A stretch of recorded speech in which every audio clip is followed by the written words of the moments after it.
currency that is a little different from what we're imagining. And I don't think it's state-sponsored or state-owned, but independent of the central banks.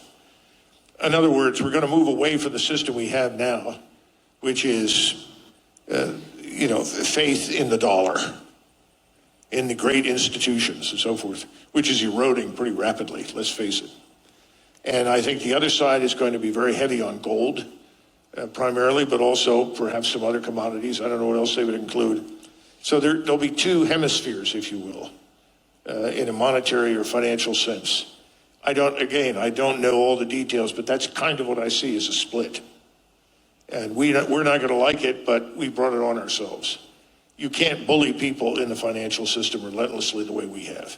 We've talked about weaponization of the dollar, and everybody laughs. Well, it's the dollar, People have had it with us. The world is sick of Washington, D.C.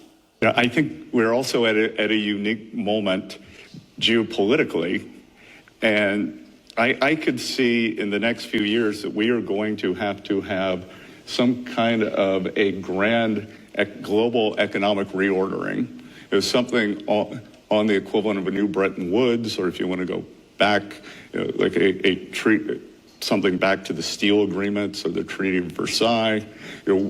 There's a very good chance that we are going to have to have that over the next 4 years, and I'd like to be a part of it. I've studied this. I think it's kind of a unique skill set. There's 2 votes. Let me try. Do you see IMF holding crypto assets in the future? Oh, they're over here. That's easier. You want to take one? Go for it. The first one's for you. IMF. Do you see IMF holding crypto assets in the future? I did not put that up there. Remember, I'm from the legal department. I'm supposed to be very conservative about these things. I don't want to go into great details about Maybe the I IMF. should take what the IMF is going to do. I think we stunned Ross into silence with that one. For that to happen, okay, under the current legal framework, some country would have to use a crypto asset as its currency. Which goes to the next question that was on the list, actually. Will central banks issue digital currency become a reality in the next few years? Well, again, there's a lot of work being done by a number of central banks in different, regions of the world. Christy, just jump on your question of, is this an opportunity?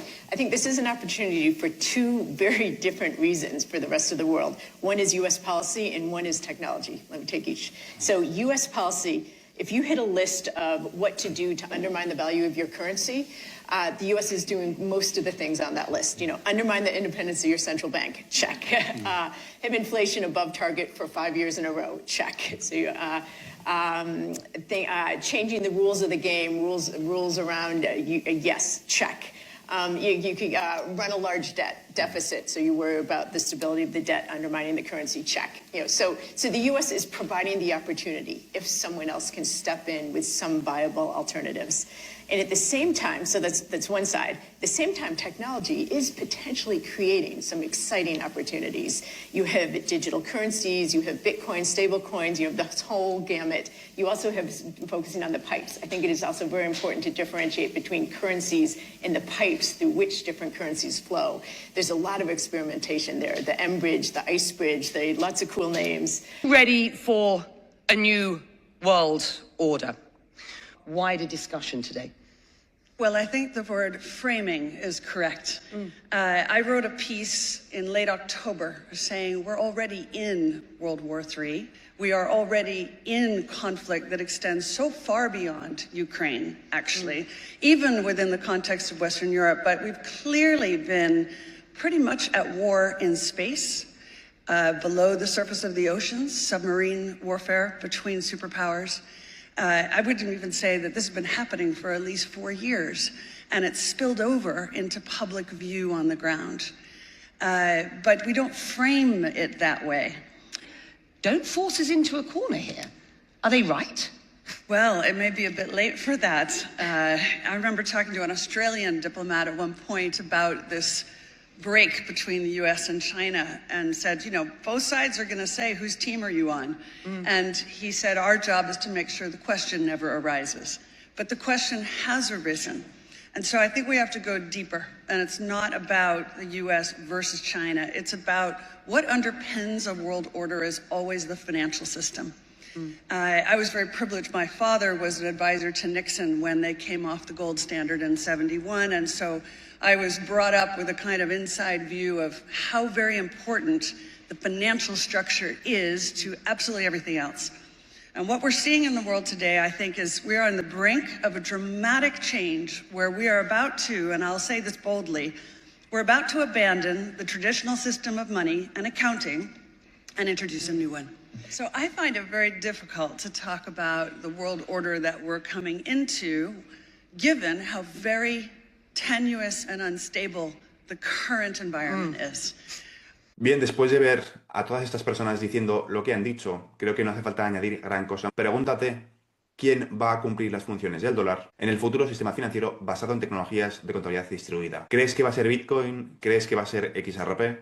¿Crees que va a ser XLM? ¿Qué activo digital crees que se encuentra en posición de realmente cumplir las funciones del dólar? No sustituir al dólar, sino sustituir sus funciones a nivel internacional. Parece que el mundo, o parece bastante evidente después de ver este resumen, bastante evidente que la humanidad va a migrar hacia un nuevo modelo económico y parte de ese modelo económico consiste en dejar de utilizar divisas nacionales, dinero fiat, para la comunicación entre países. Vamos hacia un nuevo Bretton Woods 2.0, donde los activos digitales y los metales preciosos como el oro van a jugar un rol importantísimo. Pregúntate qué activos han escogido ciertas naciones para liquidar sus transacciones. Y si analizas la junta directiva de Ripple, la verdad es que no hay demasiadas opciones actualmente entre los distintos players en el sector de activos digitales, sobre todo si tienes en cuenta el concepto de las puertas giratorias.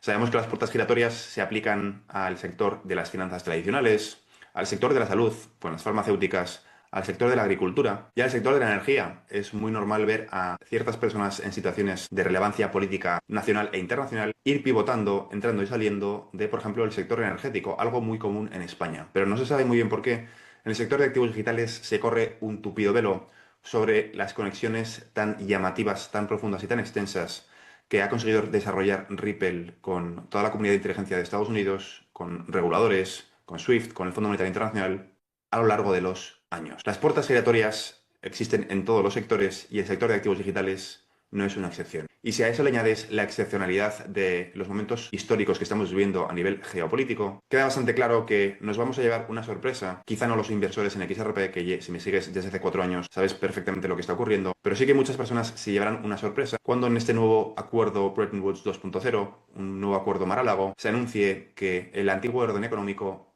ha finalizado y que comienza uno nuevo basado en tecnologías de contabilidad distribuida con XRPL como mecanismo de liquidación. Así que olvídate de cuándo ocurrirá, a qué precio llegará y simplemente entiende el contexto geopolítico, porque lo que estamos viviendo es histórico. Si te ha gustado este vídeo, considera suscribirte. Te recuerdo que en este canal cubro todo lo relacionado con el sector de activos digitales, en concreto la transición controlada de todo el sistema financiero hacia tecnologías de contabilidad distribuida, es decir, XRP, XLM, XDC, SHX, HBAR y un conjunto de activos digitales que van a cumplir una función complementaria en el futuro sistema financiero basado, entre otras muchísimas cosas, en el estándar ISO 20022. Y todo eso explicado desde el punto de vista de una transformación muchísimo más macro y profunda que consiste en dejar atrás el capitalismo, comenzar una nueva era postcapitalista, post-IA, post-trabajo, donde la singularidad económica provoca el desacople del crecimiento del mercado laboral del crecimiento del PIB. Y todo eso explicado desde el punto de vista de las oportunidades que nos vamos a encontrar en el proceso para los inversores retail como tú y como yo en el sector de activos digitales. Esto es todo por ahora, nos vemos en el siguiente vídeo.